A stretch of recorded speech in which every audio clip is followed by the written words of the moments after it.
बच्चों आज हम पढ़ने वाले ज्वार भाटा, ठीक है। ज्वार भाटा कहाँ पे आता है? महासागरों में ज्वार भाटा आता है, ठीक है।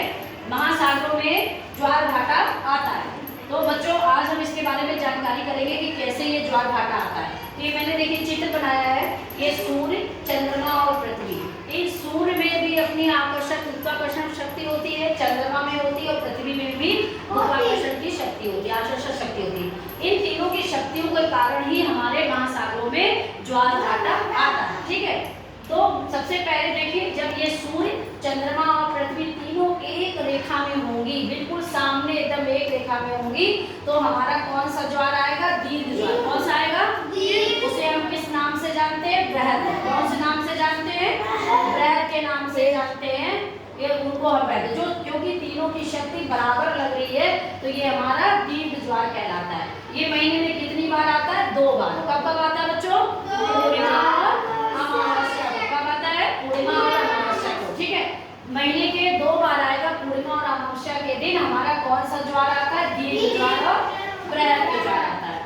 और इसके बाद देखिए, ये हमने ये बनाया है 90 डिग्री का, ये सूर्य है, ये पृथ्वी है और ये चंद्रमा। तो इनकी गुरुत्वाकर्षण, इनके पास इनकी ये बढ़ जा रही है, तो कम पड़ रही है। यहाँ पे गुरुत्वाकर्षण शक्ति क्या हो रही है? कम हो रही है। तो क्या होगा? चंद्रमा की गुरुत्वाकर्षण शक्ति पृथ्वी पे लग रही है और तीनों अलग अलग होने के कारण उनकी शक्तियों में कम हो गई है। तो जिसके कारण कौन सा ज्वार आ जाता है? लघु ज्वार। कौन सा ज्वार आता है? लघु ज्वार आता है। लघु ज्वार भी महीने में 2 बार आता है। एक कृष्ण पक्ष में आता है, दूसरा कब आता है? एक कृष्ण पक्ष में आएगा, दूसरा कौन सा आएगा? शुक्ल पक्ष में आएगा। और कृष्ण पक्ष की सप्तमी और अष्टमी को आता है, ठीक है। कृष्ण पक्ष की सप्तमी अष्टमी और शुक्ल पक्ष की सप्तमी अष्टमी को कौन सा हमारा ज्वार आता है? लघु ज्वार। बच्चों जो है, जाने को जब समुद्र से पानी जाता है, लहरें ऊंची जाती है, उसे ज्वार कहते हैं। और जब पीछे की ओर लौटता है तो उसे हम क्या कहते हैं? भाटा। उसे हम क्या कहते हैं? भाटा। अब देखिए फायदा क्या हुआ।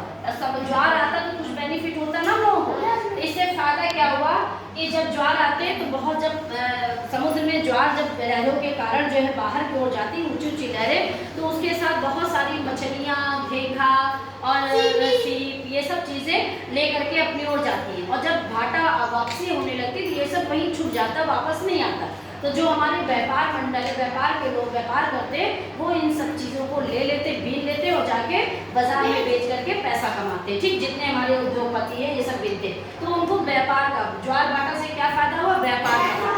पहला फायदा क्या हुआ?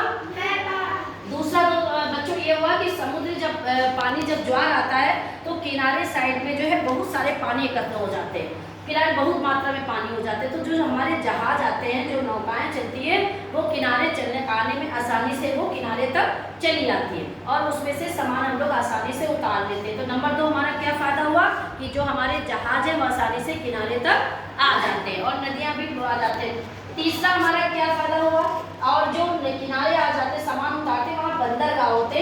तो हमारे भारत में जो बंदरगाह है, एक गुजरात में, वहाँ कौन, गुजरात में कौन सा बंदरगाह है? कांडला। कौन सा बंदरगाह है? कांडला बंदरगाह। और एक पश्चिमी बंगाल में है, वहाँ कहाँ, कौन सा बंदरगाह है?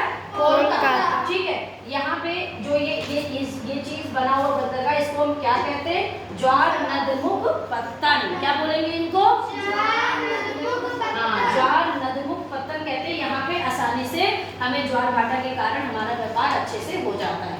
दूसरा एक और बेनिफिट होगा जो बच्चों कि इससे जो है, जो पानी हमारा जब ज्वार आता है तो हमारा पानी जो है गड्ढे में एकत्र हो जाता है, वहाँ पे एकत्र हो जाता है, बहुत मात्रा में पानी एकत्र होता है। तो उससे हम लोग जल विद्युत बनाते, बिजली बना लेते हैं।